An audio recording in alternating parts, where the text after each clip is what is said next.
اللہ کے نام سے شروع جو بڑا مہربان نہایت رحم والا ہے۔ حضرت عبداللہ بن عمر رضی اللہ تعالیٰ عنہ کہتے ہیں کہ رسول اللہ صلی اللہ علیہ وآلہ وسلم نے فرمایا،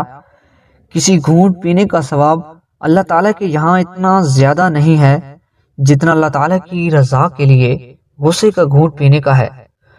حضرت معاذ بن انس رضی اللہ تعالیٰ عنہ کہتے ہیں کہ رسول اللہ صلی اللہ علیہ وآلہ وسلم نے فرمایا، جس نے غصے پر قابو پا لیا اس حال میں کہ وہ اس کے کر گزرنے پر قادر تھا، تو اللہ تعالیٰ قیامت کے دن اس کو تمام مخلوق کے سامنے بلائے گا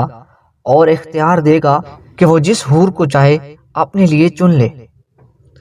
حضرت عبداللہ بن عباس رضی اللہ تعالیٰ عنہ کہتے ہیں کہ نبی اکرم صلی اللہ علیہ وآلہ وسلم نے اشج عصری رضی اللہ تعالیٰ عنہ سے فرمایا، تم میں دو خصلتیں ہیں جو اللہ تعالیٰ کو محبوب ہیں، ایک حلم اور دوسری حیا۔ حضرت حارثہ بن مدرب کہتے ہیں کہ ہم خباب رضی اللہ تعالیٰ عنہ کی عیادت کے لیے آئے تو آپ کہنے لگے کہ میرا مرض طویل ہو گیا ہے، اگر میں نے رسول اللہ صلی اللہ علیہ وآلہ وسلم کو فرماتے ہوئے نہ سنا ہوتا کہ تم موت کی تمنا کرو تو میں ضرور اس کی آرزو کرتا۔ اور آپ صلی اللہ علیہ وآلہ وسلم نے فرمایا، بندے کو ہر خرچ میں ثواب ملتا ہے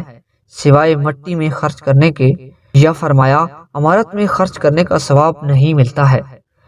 حضرت عبداللہ بن عمر رضی اللہ تعالی عنہ کہتے ہیں کہ میں نے اپنے آپ کو رسول اللہ صلی اللہ علیہ وآلہ وسلم کے ساتھ دیکھا کہ میں نے ایک گھر بنایا جو مجھے بارش اور دھوپ سے بچائے، اور اللہ کی مخلوق نے میرے اس میں گھر بنانے میں کوئی مدد نہیں کی تھی۔